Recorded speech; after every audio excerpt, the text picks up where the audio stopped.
नमस्कार, जनसत न्यूज में आपका स्वागत है। मैं हूं दिवाकर विक्रम सिंह। कोरोना महामारी के चलते पूरा देश लॉकडाउन पार्ट 2 में एक तरह से मूव कर रहा है, आगे बढ़ रहा है और कोरोना को हराने का पूरा मादा रखने के बावजूद ये दिखा रहा है कि हम इस बीमारी से डर भी रहे हैं, इसलिए एहतियात बरतना जरूरी है। डर के साथ आक्रामकता की स्थिति 130 करोड़ भारतीयों की है। बावजूद इसके आज विपक्ष के नेता और कांग्रेस के वरिष्ठ नेता राहुल गांधी ने प्रेस कॉन्फ्रेंस करके मोदी सरकार को कई ऐसी सलाह दे दी है जिस पर गौर करना लाजमी है, और अगर उस पर गौर किया जाएगा तो कुछ ऐसी बातें हैं कि हो सकता है कि इससे देश को बड़ा फायदा हो सकता है। लेकिन राहुल गांधी ने एक सवाल किया कि लॉकडाउन सॉल्यूशन नहीं है। इस सवाल का हम जवाब विशेषज्ञों से लें, उसके पहले राहुल गांधी ने क्या कुछ कहा लॉकडाउन को लेकर के प्रेस कॉन्फ्रेंस के दौरान, हम आपको वो सुनवाते हैं। देखिए, इसमें बाकी देश जो कर रहे हैं और हम जो कर रहे हैं, मुझे फ्रैंकली बाकी देशों के ऊपर वारी नहीं है। मैं जो हिंदुस्तान कर रहा हूं उसमें इंटरेस्टेड हूं, और मैंने कहा कि काफी एरियाज हैं जिन पर हमें सोचना है, जहां हमें सवालों के जवाब नहीं मिले हैं। एक बहुत बड़ा एरिया टेस्टिंग, दूसरा एरिया जो हमारे ऊपर फाइनेंशियल इंपैक्ट आने वाला है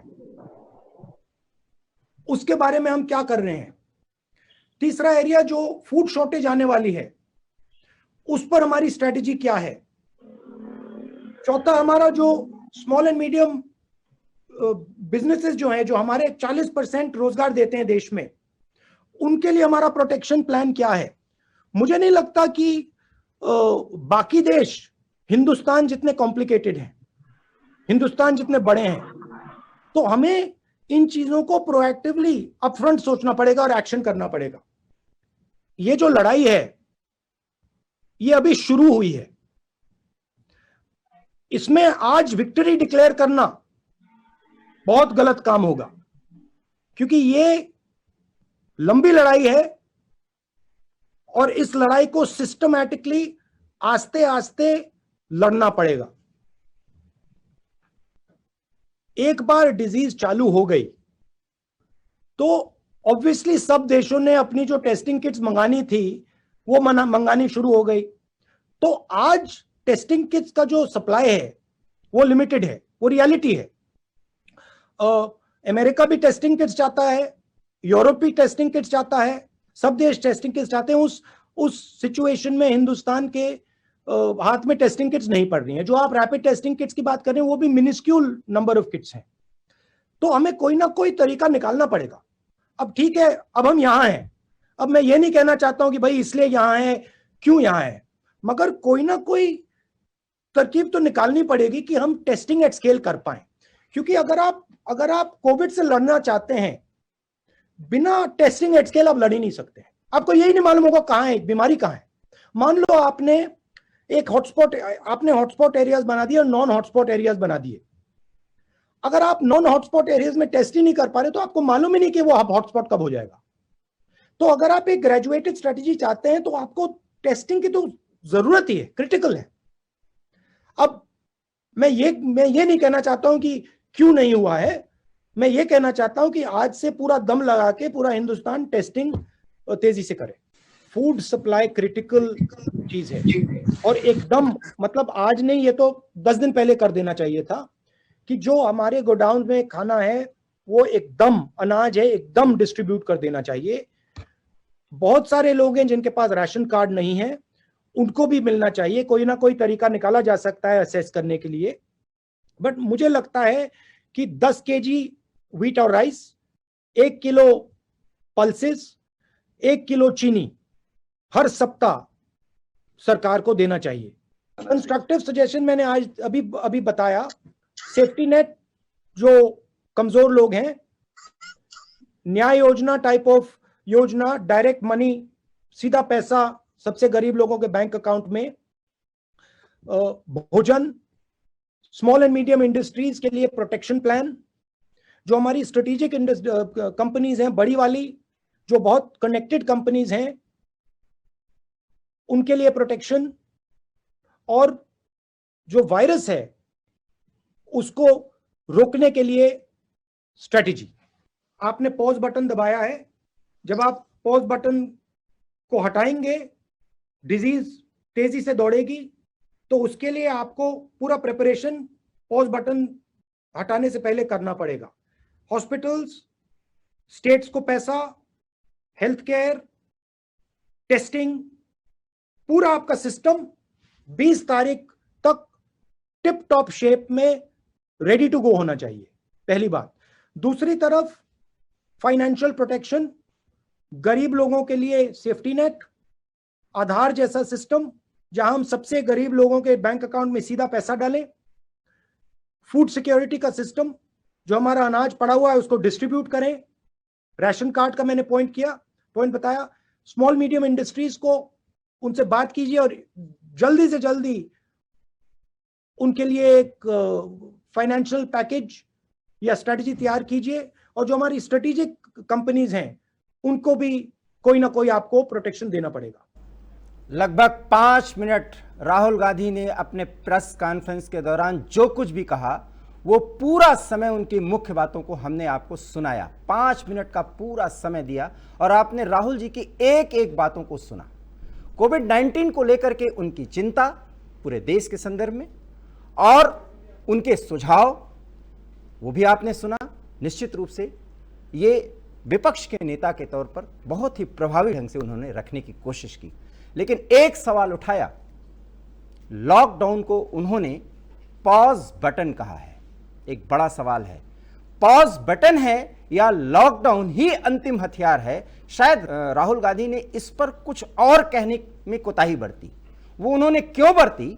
क्योंकि उनको कई सुझाव देने थे और उन्होंने सुझाव दिया भी। निश्चित रूप से प्रधानमंत्री या केंद्र सरकार उस पर कितना पहल करती है या सरकार पहल कर चुकी है, इन्हीं मुद्दों पर हम बातचीत करने के लिए आज एक विशिष्ट पैनल अपने साथ लेकर आए हैं। आपके साथ ब्रिगेडियर अनिल गुप्ता, जो प्रवक्ता हैं बीजेपी के, वो जम्मू कश्मीर से सीधे हमारे साथ जुड़ रहे हैं। नागेंद्र प्रताप सिंह पटेल, जो पूर्व सांसद हैं फूलपुर उत्तर प्रदेश सपा के, वो हमारे साथ जुड़ रहे हैं। अजय सिंगला, कांग्रेस प्रवक्ता हरियाणा, वो हमारे साथ जुड़ रहे हैं। और कुछ ही देर में मुझे लगता है कि विकास तिवारी जी, कुछ ही देर में नहीं बल्कि हमारे साथ जुड़ चुके विकास तिवारी, प्रवक्ता कांग्रेस छत्तीसगढ़ के, वो भी हमारे साथ जुड़ गए हैं। और दिनेश कुमार, प्रदेश महामंत्री संगठन भाजपा के पंजाब यूनिट के, वो भी कुछ में हमारे साथ जुड़ेंगे। आप सभी का हमारे साथ जुड़ने के लिए बहुत बहुत स्वागत। सवाल सीधा ब्रिगेडियर अनिल गुप्ता जी से। सर, राहुल ने बहुत सवाल उठाए और बहुत संजीदगी से उन्होंने आज बात की। इस डिबेट में कोई हॉट नहीं बनाना है, कोई क्रिटिकल नहीं करना है, लेकिन जितनी बातें उन्होंने कही हैं विपक्ष के एक नेता के तौर पर, वो निश्चित रूप से गौर करने वाली बात है। लेकिन यह भी लगता है कि सरकार, जिन बातों का उन्होंने जिक्र किया, सरकार उस पर कदम बढ़ा भी चुकी है। ऐसे में उन्हीं बातों पर जोर देना, क्या लगता है कि राहुल गांधी मान चुके हैं कि जो वो चाह रहे थे उस पर सरकार पहल कर चुकी है और विपक्ष के नेता के हैसियत से उनको कुछ उसमें मसाला और लगा करके सरकार पर दबाव बनाना चाहिए? इसके क्या मायने हैं? दिवाकर जी, धन्यवाद। सर्वप्रथम तो मैं आपसे थोड़ा सा डिफर करना चाहूंगा कि प्रोटोकॉल नाम की भी कोई चीज होती है। देश में 500 से अधिक मेंबर पार्लियामेंट हैं, राहुल गांधी भी उनमें से एक हैं, और वो भी किसी मैं कहूंगा पॉप कंस्टिट्यूएंसी से नहीं, बल्कि एक चुनी हुई, एक खरीदी हुई कंस्टिट्यूएंसी से जीते हुए एमपी हैं। वो पार्लियामेंट का खास योगदान नहीं रहता, नेता प्रतिपक्ष नहीं है, कांग्रेस के ओहदे नहीं है, और आज वो देश के सामने संबोधन कर रहे हैं और देश की सरकार को चैलेंज कर रहे हैं। ये एक प्योर राजनीति है। इसमें जो भी कहा, जैसा आपने खुद कहा कि उनको लग रहा है कि कांग्रेस के नीचे जितनी पैर में तले जमीन खिसक चुकी है और वो किसी ना किसी तरह अब इस लड़ाई को पोलिटिसाइज करना चाहते हैं, ना कि सरकार का साथ देना चाहते हैं कोरोना की लड़ाई के अंदर। जहां तक उनके सवालात हैं, देखिए, सबसे पहले लॉकडाउन, पूरी दुनिया भारत का जो इंडिया मॉडल जो कि लॉकडाउन और सोशल डिस्टेंस के ऊपर बेस्ड है उसको स्टडी कर रही है, अप्रिशिएट कर रही है। पर हमारे ही देश के अंदर एक ऐसा नेता जिसके स्क्रिप्ट राइटर्स हैं, खुद नहीं लिखते हैं, खुद नहीं सोचते हैं, उनके स्क्रिप्ट राइटर जो हैं वो सिर्फ यही देखते हैं। मैं यहाँ रोकना चाहूंगा एक्सपर्टीज नहीं है, एक्सपर्टीज नहीं है। बिल्कुल मैं हो सकता है कुछ हद तक सहमत हूं, लेकिन अजय जी कुछ कहना चाह रहे हैं, पहले वो कुछ कह लें साहब। धन्यवाद ब्रिगेडियर साहब, ऐसी ही आशा है आप लोगों से। जिस देश में की सुझाव की कोई मान्यता ना हो, नेता तो नेता है, ठीक है, हम मानते हैं पूर्व अध्यक्ष तो हैं कांग्रेस के।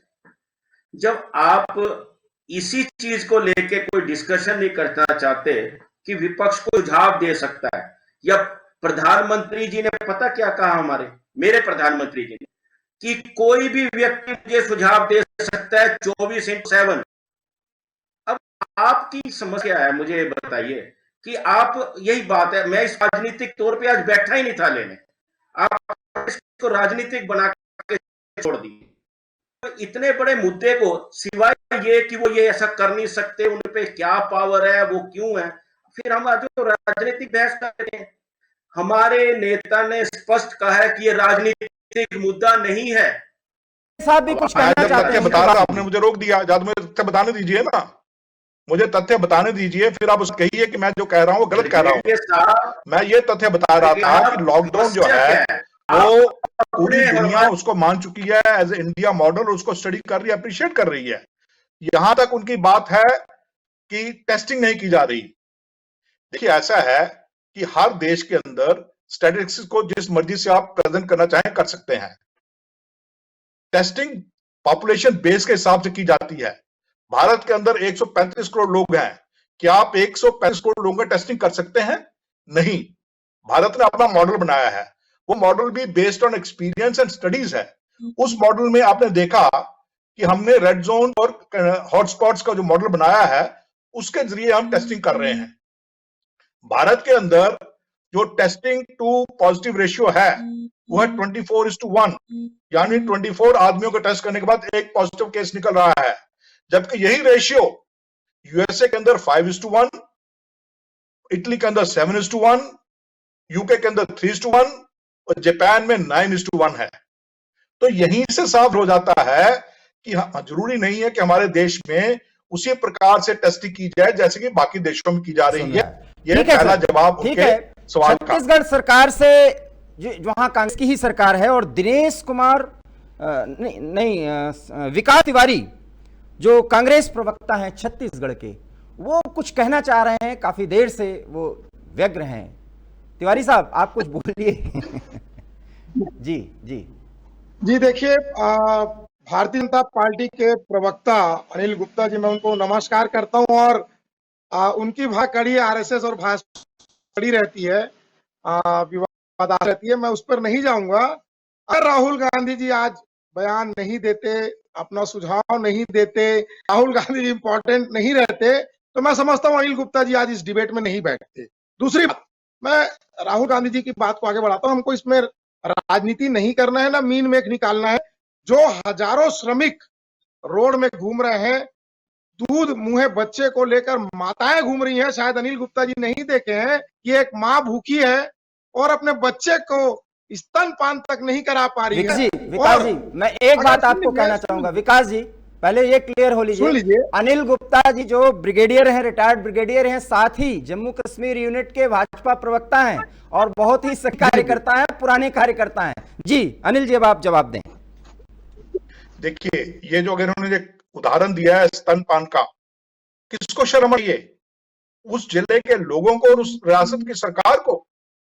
जहां तक आप केंद्र सरकार की जिम्मेवारी है, एमएचए ने साफ कहा है कि आप स्टेट डिजास्टर फंड से पैसा इस्तेमाल कर सकते हैं माइग्रेंट लेबर्स को खाना खिलाने के लिए, उनके रहने का बंदोबस्त करने के लिए। अगर स्टेट गवर्नमेंट उसमें नाकाम है, डिस्ट्रिक्ट एडमिनिस्ट्रेशन में नाकाम है, तो आप इसमें केंद्र सरकार को, सरकार की नीतियों को कैसे ब्लेम कर सकते हैं? एग्जीक्यूशन लेवल के ऊपर गड़बड़ है। एग्जीक्यूशन लेवल गड़बड़ इसलिए है, ये वो स्टेट्स हैं जहां पर ये हो रहा है वो ये चाहती हैं कि जो केंद्र की नीति है वो नाकामयाब रहे। जवाब दें देखिए अनिल गुप्ता जी, पहले ये बताएं, आपने पीएम के फंड से किन किन राज्यों को कितना पैसा आपने प्रदान किया है और किन राज्यों को आपने कोरोना किट प्रदान किया, कोरोना टेस्टिंग किट प्रदान किया, पीपीई किट प्रदान किया है, दस्ताने प्रदान किए हैं, N95 मास्क प्रदान किए हैं। और जो सबसे बड़ी जिम्मेदारी की बात अब मैं कह रहा हूं, जब यहाँ पर भारतीय जनता पार्टी की सरकार को अंदेशा था कि कोरोना पर बहुत बुरे से फैलना है, तो क्या हो सकता था कि आप टेस्टिंग किट, आप N95 मास्क और पीपीई किट को आप विदेश भेजेंगे। लोग यहाँ पर है, 34 से अधिक डॉक्टरों की शहादत हो चुकी, मैं कहूंगा नर्स और डॉक्टर रेड पहन करके इस भारत देश में कोरोना से लड़ाई लड़ रहे हैं। और अनिल गुप्ता जी ये कह दे रहे हैं राहुल गांधी जी का बात बेकार है, कांग्रेस पार्टी का औचित्य नहीं है, नेता प्रतिपक्ष नहीं है। आप अपने दिन याद करिए, 2 सांसद की पार्टी भारतीय जनता पार्टी थी। तो मैं समझता हूं, मैं आपसे बहुत छोटा हूं, बात अहंकार की भाषा की नहीं होनी चाहिए। आज आप देखिए छत्तीसगढ़ राज्य की आप स्टडी कीजिए, मुख्यमंत्री भूपेश बघेल और उनका पूरा मंत्रिमंडल इतनी खूबसूरती से इस कोरोना वायरस से लड़ाई लड़ रहा है। ये एक ऐसा प्रदेश है कहना चाहते हैं तिवारी जी, अब मैं आपको रोकना चाहूंगा कि पूरी लड़ाई बघेल साहब ही लड़ रहे हैं। विकास तिवारी जी, मेरी बात पहले सुन लीजिए। तिवारी साहब मेरी बात सुनिए, पूरी लड़ाई सिर्फ बघेल साहब ही लड़ रहे हैं? छत्तीसगढ़ की कांग्रेस सरकार ही लड़ रही है, वहां की जनता नहीं, केंद्र नहीं? राजनीति तो आप भी कर रहे हैं सर, जवाब दीजिए। मोदी जी का चलचित्र सुन तो लीजिए। जब देश के नेता नरेंद्र मोदी है तो प्रदेश के नेता भूपेश बघेल है, उनके पूरा मंत्रिमंडल है, उनके साथ 2.25 करोड़ की जनता है, उनके साथ लाखों लोगों के कार्यकर्ता है। मैं ये नहीं, वो तो एक चेहरा है। और निश्चित तौर पे मैं कह सकता हूं कि मुख्यमंत्री भूपेश बघेल जी मॉडल पूरे भारत देश में नरेंद्र मोदी जी को लागू करना चाहिए। ये मॉडल की बात कर गई, ये इसका भी जवाब ब्रिगेडियर साहब देने। 5-6 मॉडल आ गए, पंजाब भी एक मॉडल आया है, हरियाणा का भी एक मॉडल आया है और राजस्थान का भी एक मॉडल आया है, लेकिन मॉडल कोई बहुत सफल नहीं कहा जा सकता। चल रहा है वो है सोशल डिस्टेंसिंग का model, lockdown and social distancing. यही मॉडल भारत में चल रहा है, ये मॉडल WHO ने अप्रिशिएट किया है। यही मॉडल जो है, अब देख बात, अभी आप इकोनॉमी की बात कर रहे थे, राहुल गांधी, इकोनॉमी हमारी कमजोर हो रही है। IMF फिगर्स आई हैं और उन्होंने कहा है कि वर्ष 2020 के अंदर पूरी दुनिया की जो GDP है वो नेगेटिव जाने वाली है, सिर्फ भारत और चीन के जी। और 2020 के अंदर 21 के अंदर जो है भारत की GDP 7.4, चीन की 9.2 और बाकी सबकी जो है 1 या 2 के बीच में रहेगी GDP। ये अगर IMF ये बात कह रही है तो मुझे नहीं समझ आता कि राहुल गांधी जी के कौन से सलाहकार हैं वो जिनको बता रहे हैं कि देश की इकोनॉमी खतरे में है। हाँ, जी हम आपसे बाद में बात करेंगे, लेकिन नागेंद्र प्रताप सिंह जो सपा के पूर्व सांसद हैं फूलपुर उत्तर प्रदेश से, नागेंद्र सिंह जी, कितनी आपत्ति है, कितनी स्वीकृति है आज राहुल के बोल पर? नहीं, लॉकडाउन तो कोरोना को रोकने के लिए एक अच्छी व्यवस्था है, लेकिन जो लॉकडाउन किया गया उसके पहले जो डेली कमाने खाने वाले लोग थे, जो उत्तर प्रदेश के लोग दिल्ली में थे, बॉम्बे में थे, अगर लॉकडाउन करना ही था तो कुछ ऐसी व्यवस्था कर देते कि जो लोग पैदल अपने घरों से बिना खाए पिए तमाम अव्यवस्थाओं में अपने घरों पे पहुंचे हैं, उनके पहुंचने की व्यवस्था करके तब लॉकडाउन करना चाहिए था। और आज भी मैं अपने गांव में हूँ, गांव में भी जितनी भी सरकार की व्यवस्थाएं हैं गरीबों को खाना खिलाने के लिए, वो निश्चित रूप से पूरी तरह से नहीं हो पाई है। और जो अन्न का वितरण हो रहा है, तमाम हमारे बाहर के लोग जो तमाम दिल्ली और बॉम्बे में रहते थे, वो लोग आए हैं, उनको भी अनाज नहीं मिल रहा है। तो निश्चित ही लॉकडाउन व्यवस्था कोरोना को रोकने के लिए ठीक है, लेकिन तमाम अभी जब हमारे डॉक्टर ही सुरक्षित नहीं है, उनको तमाम तरह के मास्क और तमाम सैनिटाइज सुविधाएं उनको भी नहीं मिली है, तो निश्चित ही सैनिटाइज करने की अभी जरूरत है। शहरों में तो किया जा रहा है, शहरों में हो पा रहा है, लेकिन गांवों में जो है अभी आपकी बात से मैं इत्तेफाक रखता हूं कि गांव में वो सुविधा नहीं है। हमारी जनसत की टीम की तरफ से हमारे सहयोगी विवेक पाठक ने इस पर एक रिपोर्टिंग भी की, जो नोएडा के अंदर ही उस गांव का हमने जिक्र किया, बाकायदा हम वो रिपोर्ट भी दिखा चुके हैं। उस रिपोर्ट में यह बात साफ जाहिर होती है कि सैनिटाइज करने की व्यवस्था नहीं है। हमारे साथ आगरा के सांसद भी जुड़े थे, वो अपनी व्यथा जिस तरह से बता रहे थे, और नागेंद्र जी आपने भी बहुत महत्वपूर्ण बात की। इस संदर्भ में कम से कम ब्रिगेडियर साहब से हमें पूछना होगा, और बातों में तो राजनीति झलक रही है। नागेंद्र जी मुझे पूरी बात करने दीजिए, लेकिन सैनिटाइज करने की जो सुविधा है उसको हम प्रभावी ढंग से लागू नहीं कर पा रहे हैं। ब्रिगेडियर गुप्ता, कि धीरे धीरे ये इंफ्रास्ट्रक्चर रूरल सेक्टर में भी बढ़ाया जाए, और खुशी की बात यह है कि हमारे रूरल सेक्टर में अभी तक इतने हॉटस्पॉट्स नहीं हुए हैं। ये बड़ी खुशी बात है, और हमें इस बात को मेंटेन करना पड़ेगा, हमें इसे कायम रखना पड़ेगा, ताकि हमें ऐसी दशा का सहन ही ना करना पड़े। लेकिन सरकार की तरफ से व्यवस्था की जा रही है, ये बात मैं इनकी सहमत हूं कि अभी जो है इसमें कमी है।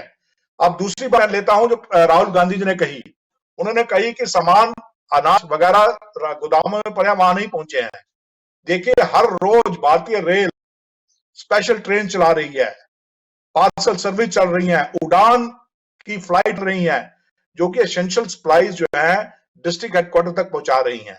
सरकार की तरफ से पूरी कोशिश की जा रही है। ये बहुत बड़ा देश है, इतने देश के अंदर इस प्रकार की व्यवस्था को सुचारू रूप से चलाना, इसमें अप्रिशिएट करना चाहिए।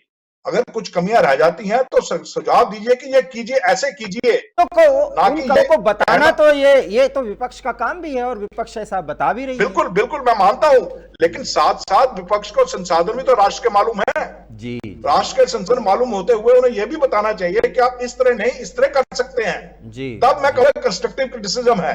लेकिन सिर्फ ये कह देना कि नहीं हो रहा है, दुनिया देख रही है, हो रहा है, बेशक उस स्पीड से, उस गति से नहीं हो रहा है, सिंगला साहब, जिस गति से चाहते हैं। सुना आपने ना, आप सकारात्मक आलोचना की तरफ जाएं, आलोचना करें लेकिन सकारात्मक। तिवारी साहब हम आपके पास बाद में आएंगे, लेकिन सिंगला साहब बहुत देर से कुछ कहना चाह रहे हैं। सिंगला साहब। ब्रिगेडियर साहब, आदरणीय ब्रिगेडियर साहब, मैं बिल्कुल जिम्मेवारी से कह सकता हूं कि आज राहुल जी ने पूरी सकारात्मक कॉन्फ्रेंस की है।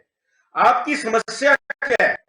आपकी समस्या एक आपके अंदर जो अहम है कि मैं ही ठीक हूं। इस समय राहुल जी ने सिर्फ एक बात कही है कि देश ने इकट्ठे होकर लड़ना है, हम सब इकट्ठे हैं, हमारी लड़ाई कोरोना से है, आदरणीय मोदी जी से नहीं है, किसी राजनीतिक पार्टी से नहीं है, किसी राजनीतिक नेता से नहीं है। आप सकारात्मक किसको दें? कम से कम कोरोना को लेकर के अगर राहुल गांधी जी ये कहते तो मैं तो आलोचना करता, वो लड़ाई हो भी नहीं सकती, क्योंकि 130 करोड़ वॉरियर्स हैं इस समय, हम सब लड़ रहे हैं, जिसमें प्रधानमंत्री का ही नेतृत्व है, प्रभावी है। एक सेकंड, आप तिवारी जी, आप ये मैंने स्पष्ट बोल दिया। तिवारी जी बाबा आप अपनी बात रखिए। अनिल गुप्ता जी सुन लीजिए, मैं आपसे बड़ा निवेदन पूर्वक बात कर रहा हूँ। देखिए, राहुल गांधी जी ने कहीं पर नरेंद्र मोदी जी की आलोचना नहीं की, राहुल गांधी ने भारतीय जनता पार्टी की कहीं आलोचना नहीं की, राहुल गांधी जी ने जो गायब देश के गृह मंत्री अमित शाह उनकी कहीं पर आलोचना की। उन्होंने कहा कि व्यवस्थाएं की जाए।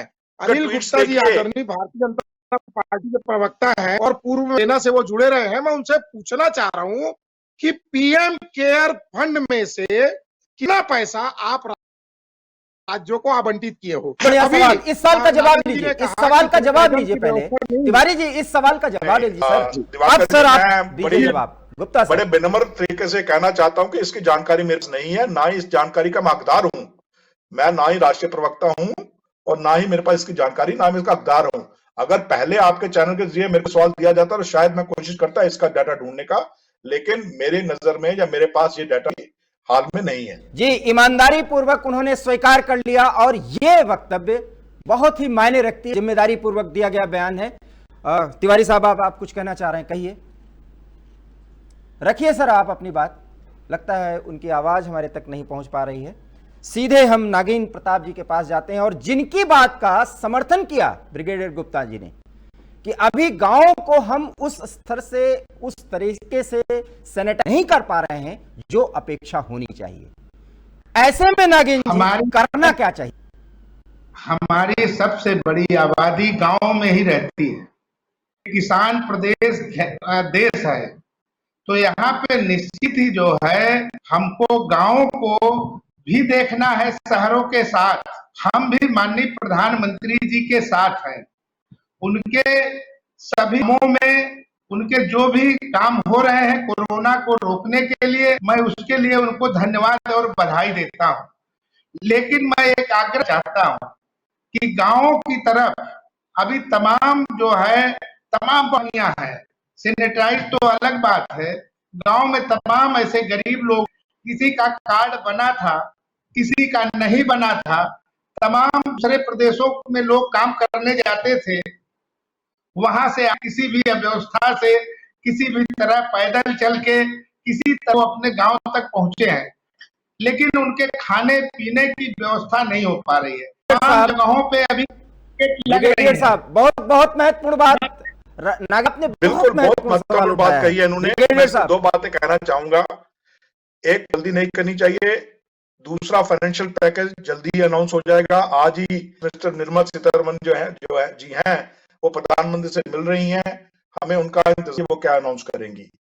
दूसरा ये है कि जो लोग राशन कार्ड वगैरह के बाद इनके पास नहीं, व्यवस्था नहीं है, सरकार ने तो यहां तक कहा एनजीओ जैसे डिस्ट्रीब्यूट हाउस है, जैसे बाल भवन है या नारी ने के ऐसे केंद्र चला रहे हैं, उनको भी राशन दिया जाए।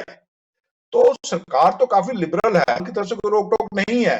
सरकार तो चाहती है कि कोई भी आदमी भूखा ना सोए। इसलिए प्रधानमंत्री जी ने जब हमारे भारतीय जनता पार्टी के कार्यकर्ताओं से बात की थी, और सबसे पहला पॉइंट पर यही था, यकीन कीजिए कि आप 5 आदमियों को खाना खिलाएं कि आदमी भूखा ना सोए। तो ये तो राष्ट्र का पूरा एक, मैं कहूंगा, चाहिए, और हम सबको मिलकर इस बात का यकीन करना है।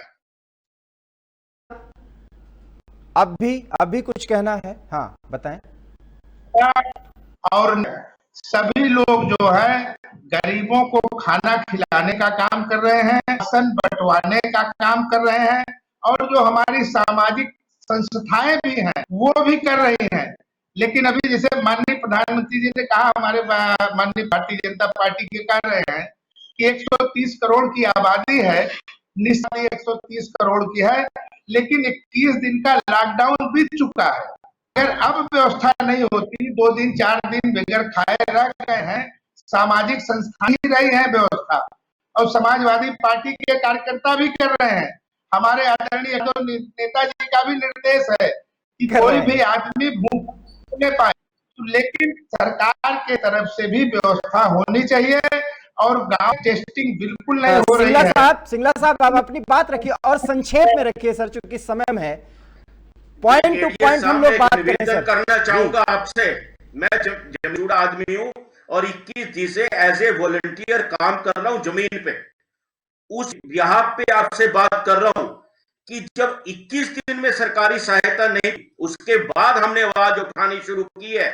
मैं दावे से, जिम्मेदारी से बता कि अभी तक सरकारी राहत आम जनता के दावों के बावजूद 21 दिन हो चुके हैं जनता को।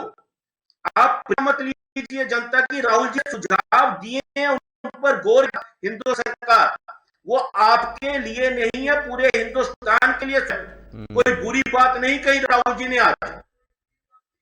ब्रिगेडियर गुप्ता साहब, मैं आपको बताना चाहता हूँ जिस एरिया से मैं भी यही कह रहा हूँ, ये बात सेम बात ये रिपीट है। नहीं है। मैं ये कह रहा हूँ कि सरकार आप सुन लीजिए, डील नहीं है। सरकार पूरी कोशिश कर रही है, व्यवस्था को सुचारू रूप से सरकार चला रही है। अगर कहीं पे देर हो रही है, ये कारण हो सकता है डिस्टेंस का, अवेलेबिलिटी का, कनेक्टिविटी का, ये सारी चीजों को कहा जा रहा है। सरकार ये कह देना कि सरकार सोई हुई है, सरकार काम नहीं कर रही, ये होगी ना। सरकार तो काम कर रही है, सरकार पूरी कोशिश कर रही है। और जो फ्री राशन का वितरण था वो 14 अप्रैल से शुरू होना था। जो 5 किलो राशन और वो 5 किलो अन्न और 1 किलो दाल, वो 14 अप्रैल से शुरू होना था, हो चुका है। सिंगला साहब अब तो आप आश्वस्त हो गए होंगे। मैं बिल्कुल पॉजिटिव हूं, कांग्रेस पार्टी कंधे से कंधा मिलाकर चल रही है। और ब्रिगेडियर साहब, विपक्ष इसी देश का है, आपका है, इसी हिंदुस्तान का 130 करोड़ जनता का है, चाहे वो राहुल जी है, चाहे और विपक्षी दल है। अगर आत्मक आलोचना और पॉजिटिवली जो भी सुझाव है उनको नहीं मानेंगे, फायदा आपको नहीं होगा।